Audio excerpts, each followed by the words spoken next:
Commander Jared, tell all troops to report back to base. Is that a joke, Jared? And tell Echo to zip it. No, I don't need backup. It's time for episode 20 of the Kessel Run Review.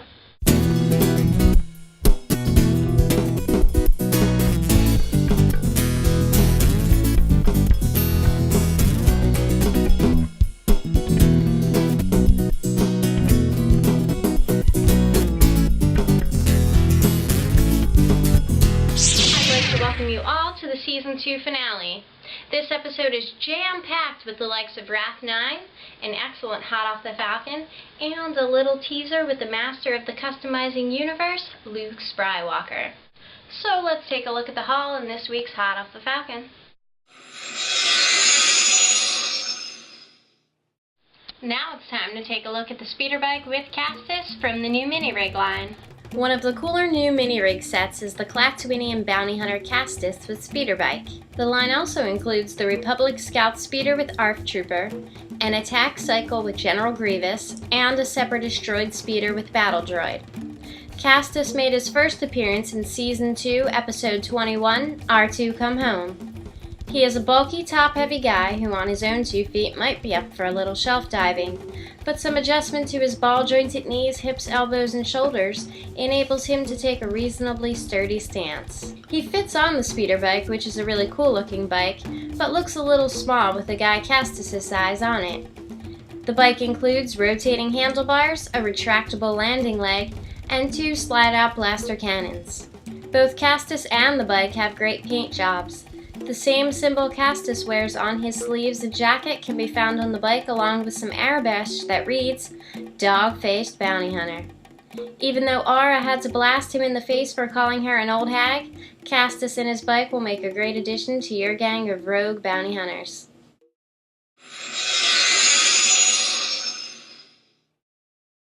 Tonight on HoloNet News 9.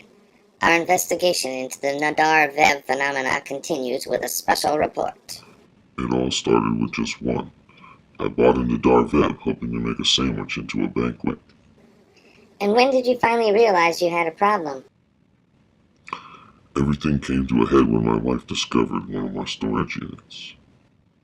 And what was in that storage unit? Nahdar Vebb. Nothing but Nahdar Vebb? That's right. Floor to ceiling, nothing but boxes. Probably tens of thousands of unopened Nahdar Vebb. See the rest of the investigation tonight on HoloNet News 9.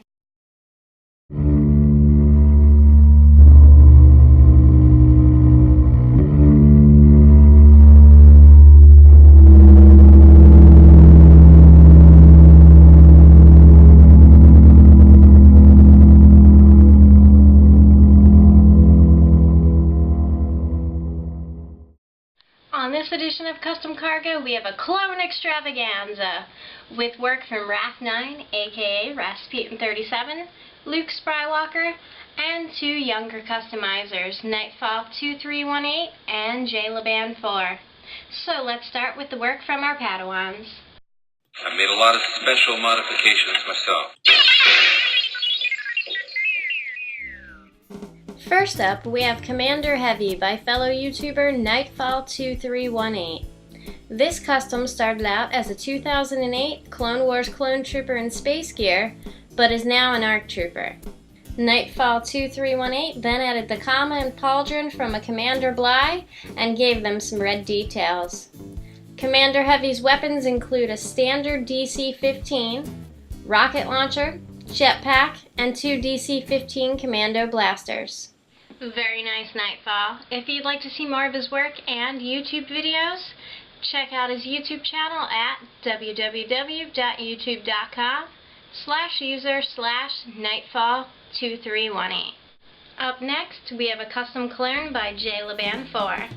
Meet RC-206, also known as Scar, the leader of an elite squad of Republic commandos called Sky Squad. Scar got his nickname in training on a planet a lot like Mustafar. During a training assessment, RC-206 fell near some lava. His helmet caught fire, causing the paint apps to melt and spread, leaving a huge hole in his helmet and giving him the scar that gave him his nickname. J-Laban 4 created this custom using a clone trooper Echo's body and helmet with the fin and visor removed, body armor from a clone trooper with space gear, Ahsoka Tano backpack with straps removed, 2 ARC trooper rifles cut up differently to create Scar's unique pistols, and a rope from the Clone Wars Wave 1 Anakin Skywalker.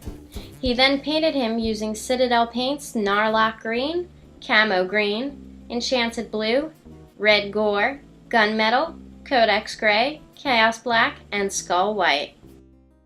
Great job! To see more work by J-Laban 4, you can find him on the art, or stop by his YouTube channel at www.youtube.com/user/JLabanIV. I'm sure you're all familiar with our next customizer, Wrath 9, aka Rasputin 37. If not, you will be in a moment. Here we have Wrath 9's version of Domino Squad, which can be seen in Season 3, Episode 1 of the Clone Wars, titled Clone Cadets. You've got Heavy, Droid Bait, Echo, Cut Up, and Fives, which are repaints of a Clone Wars Heavy using Fortress Gray, Chaos Black, and a hand-mixed green and yellow. Heavy Z6 rotary laser cannon is from fellow Yarder Clonehead's resin parts and is a trimmed-down minigun. Next up, we have Commander Wolf in Jet Trooper gear as seen in Padawan Lost. Using several different Clone Wars clone body parts, Codex gray paint, Django jetpack, and a standard new sculpt clone helmet with Captain Rex rangefinder, Wrath 9 gives us an awesome custom. Commander Wolf in cold weather assault gear is definitely one of my favorites. A straight repaint of an Arctic Rex using a hand mixed color in Shadow Gray. Arctic Wolf is plo cool. These next 2 customs by Wrath 9 are phenomenal. Here we have the realistic Season 4 Captain Rex, created using a Clone Wars Captain Rex with the pauldron cut and molded from a Clone Wars ARC Trooper. The helmet was made using an MK1 Clone Wars clone helmet with the mouthpiece and bottom cut away and fitted with a Revenge of the Sith clone helmet's bottom half. The fin was then removed and a ridge from a Revenge of the Sith clone helmet was glued in its place. Then Wrath 9 fitted it with a Captain Rex rangefinder, applied paint, and added a Clone Wars Obi-Wan internal neck bulb socket to complete the figure. In case you'd like a removable helmet, he's got one of those too. Created using the same recipe and excellent detail.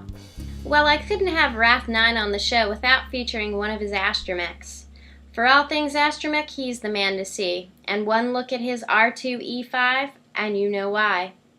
Wanting a bar astro to go along with his Clone Wars Jabba, Wrath 9 created this little buddy using a Clone Wars R2-D2, which he painted regal blue and bolt gun metal. He then drilled a hole in the top of the head to accommodate a drink dispenser from a vintage Return of the Jedi R2 and set the bar. Awesome! So by now you're wanting to know where you can find more of Wrath 9, aka Rasputin 37's work. You can find him on the arts, and you'll definitely be sure to want to check out his astromech directory, or stop by his YouTube channel for awesome reviews at www.youtube.com/user/Rasputin37. This next group of amazing customs by Luke Skywalker are some vicious villains from the upcoming graphic fiction Star Wars Apocalypse. In the world of Star Wars Apocalypse, small groups of vicious scavengers that most call scrapers roam the galaxy. These bands of pirates are made up of beings from distant parts of the universe, who join the nomadic groups as they wander. As warlike as they are, their primary focus is salvage. From life forms to scrap metal, whatever it is, they are greedy for it. They often easily overpower those that they victimize, giving them an overconfidence that leads them to take unnecessary risks for even the smallest gain. They are narrow-minded on acquisition, and once fixated, they are tenacious. Included with the custom-made baddies is Rorsch Vizbach, a leader among the scrapers. He was created using all Joe parts except for his air tank and belt. He carries packs from Warhammer and G.I. Joe and has a custom soft goods strap on his weapon. Another dangerous fellow from the group is this scraper henchman. He comes equipped with a blaster rifle and high-power cutting tool. He was put together using mainly Joe parts, but has clone trooper arms and a gun from Jango Fett's belt. And finally, we have the group's most helpful tool in raining terror on the poor inhabitants of their world, a scraper mech suit. This mechanized armor is used by the scrapers for everything from barbecues to boarding parties. It is outfitted with equipment packs and a huge arsenal for taking and keeping whatever the operator wants. Made from a G.I. Joe mech suit, this contraption is just an example of one of the many used to unfairly balance power in the world of Star Wars Apocalypse. You can find more great work by Luke Skywalker around the yards. I made a lot of special modifications myself. As always, I'd like to thank the artists for submitting their work and you for watching. I can't believe another season is over, but don't fret because we'll be back shortly with an even better Season 3. While we're gone, you can always find me around the yards, Forcebook or Facebook, or if you'd like your work featured on an upcoming show, send me an email to wookielover1138@gmail.com with a brief description of your mods and pictures.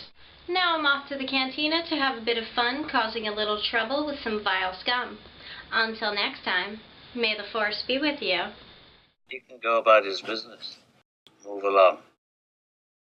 Breaking news. The judge has declared a mistrial in the case against Esmeralda Lirranch, the actress best known for her role as Jez Tugra in the multi-billion credit epic Star Wars Apocalypse.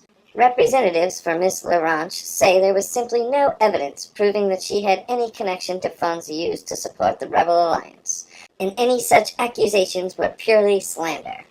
More coming up on HoloNet News 9.